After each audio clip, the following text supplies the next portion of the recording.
Europe 1, le 22-30. L'écho du jour, Jean-Michel Duez. Bonsoir Yves Tirode. Bonsoir. Vous êtes le directeur général de voyagesSNCF.com, qui est une filiale que l'on connaît bien de la SNCF, qui marche bien aussi, puisque votre volume d'affaires pour l'an dernier a progressé de 7%, 3,6 milliards. Vous avez vendu 68 millions de billets. Alors finalement, les Français, malgré la crise, voyagent, non ? Ah oui, les Français continuent de voyager, bien entendu. Au moins, ils prennent le train. Ils prennent le train. Le train. Bon, même si, évidemment, comme tous les secteurs du voyage, on sent aussi la crise. Il y a quelques statistiques qui sont quand même très intéressantes. Quasiment la moitié des Français déclarent baisser leur budget de vacances pour cette année. Et puis les Français, qui sont quand même beaucoup sur Internet pour le voyage, pour les achats de voyage, testent de plus en plus de sites. À titre d'exemple, en 2011, avant de voyager, un Français allait sur 8 sites. En 2012, il aurait été sur 10 sites. Ouais. Donc, il hyper compare. Et du reste, c'est pour ça que, si vous considérez l'ensemble des voyages en France, vous avez quasiment 4 voyages sur 10 qui sont achetés sur Internet. Et ça continue de se développer, ça. Ouais. Alors, ça va continuer de se développer. Du reste, c'est le pari que vous faites, en tout cas. Ouais. Bah oui, on fait ce pari-là, et c'est quelque chose que nous voyons à peu près partout dans le monde. Alors sur les 68 millions de billets, donc c'est pas uniquement pour des Français, évidemment, on achète aussi depuis l'étranger. Quelle est la part de loisirs, la part d'affaires ? Alors nous, on est hyper spécialisé sur le loisir. Donc nous, notre promesse, que ce soit pour les Français, aussi pour l'ensemble des Européens, on en reparlera après, je suppose, c'est que nous, on vend tous les trains en Europe et on vend aussi la destination touristique française. C'est ça notre promesse de voyagesSNCF.com. Alors ça veut dire quoi, la destination touristique ? C'est-à-dire que derrière, on peut effectivement aussi réserver un hôtel, c'est ça ? Alors, on peut réserver un hôtel, on peut réserver des parcs de loisirs. Et là, depuis peu de temps, on a fait un partenariat avec Michelin Restaurant. Donc évidemment, on rajoute la gastronomie. Et puis on a progressivement, alors ça on y va par étapes, on va aussi rajouter des salles de spectacle. On a un partenariat par exemple avec l'Olympia, qui est très simple, c'est que vous pouvez acheter l'Olympia avec votre voyage en train, ce qui permet par exemple de vendre des billets de l'Olympia à des gens qui n'auraient pas eu l'occasion d'y aller. Donc en fait, vous offrez, on pourra toujours acheter le train, mais également des billets, réserver des avions, réserver une table de restaurant. C'est une offre de plus en plus large que vous proposez. C'est une offre de plus en plus large, mais vraiment ciblée sur l'ensemble des richesses touristiques et culturelles de la France. Parce que c'est ça le relais de croissance pour vous ? Le relais de croissance pour nous, c'est ça, et c'est aussi aller chercher des clients ailleurs qu'en France.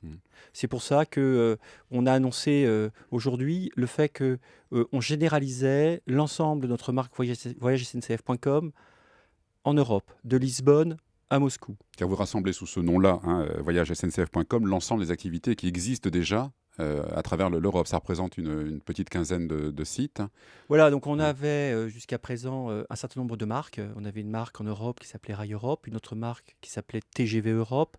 C'était un peu compliqué parce que... Qui étaient des filiales de la SNCF ? Alors, qui étaient des filiales de la SNCF.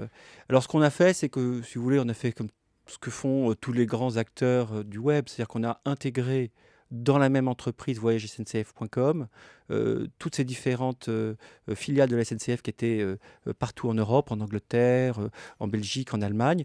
Et là, aujourd'hui, en quelques mots, voyagesSNCF.com, c'est 461 salariés en France, par exemple, et on en a plus de 560 en Europe. Est-ce que ça va se développer ? Puisque si vous visez effectivement maintenant une offre beaucoup plus large, vous allez devoir forcément embaucher.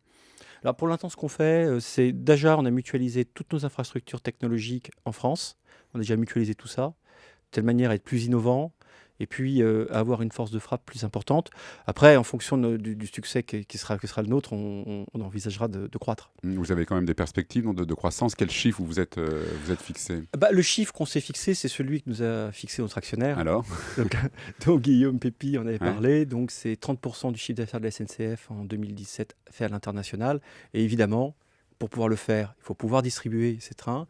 Et là, c'est notre métier. Alors cette volonté aussi de rassembler donc ces 14 sites sous le même nom, c'est pour faire face éventuellement à une concurrence internationale. On imagine qu'il faut une marque forte évidemment pour qu'on puisse vous identifier, mais est-ce qu'il n'y a pas un risque d'une concurrence internationale étrangère ?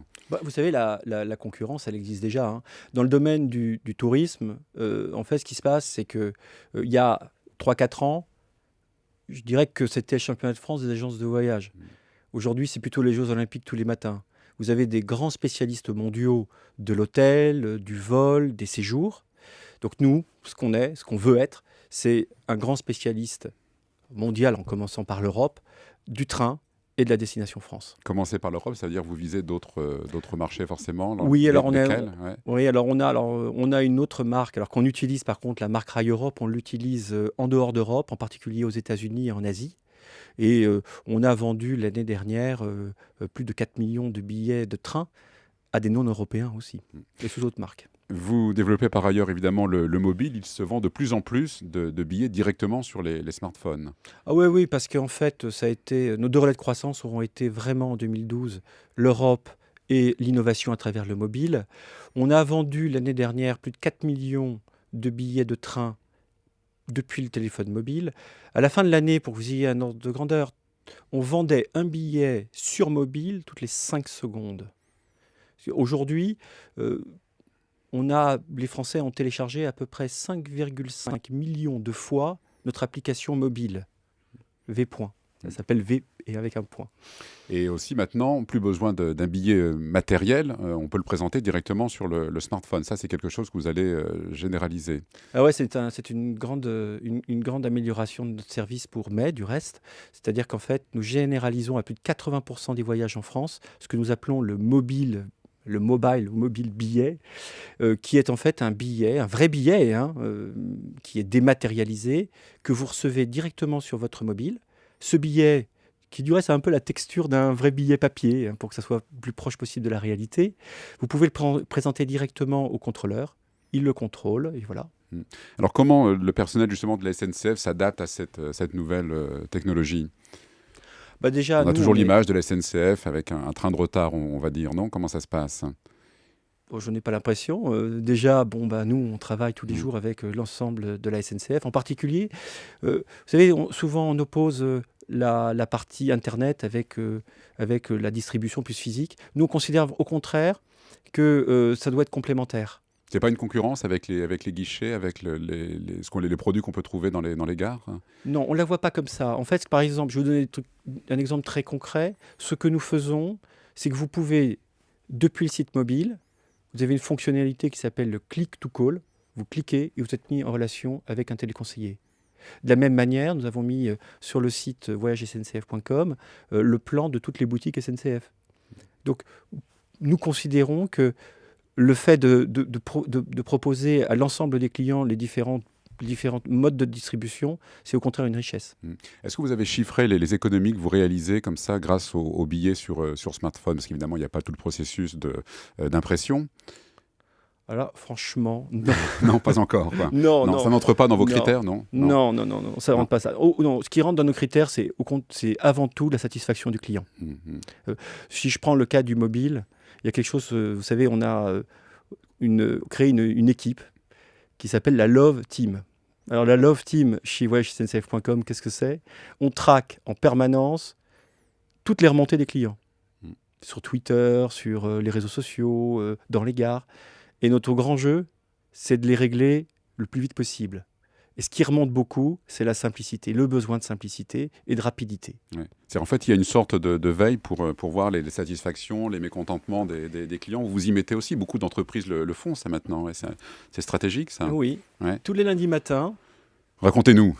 Non, mais tous les lundis matins, en fait, ce qui se passe, c'est que tous les lundis matins, nous avons une réunion de la Love Team. On a mis un mot comme ça parce que ce qu'on voulait, c'est que le fait de corriger, d'améliorer, c'est perçu par l'ensemble des salariés de voyagesncf.com comme quelque chose de positif.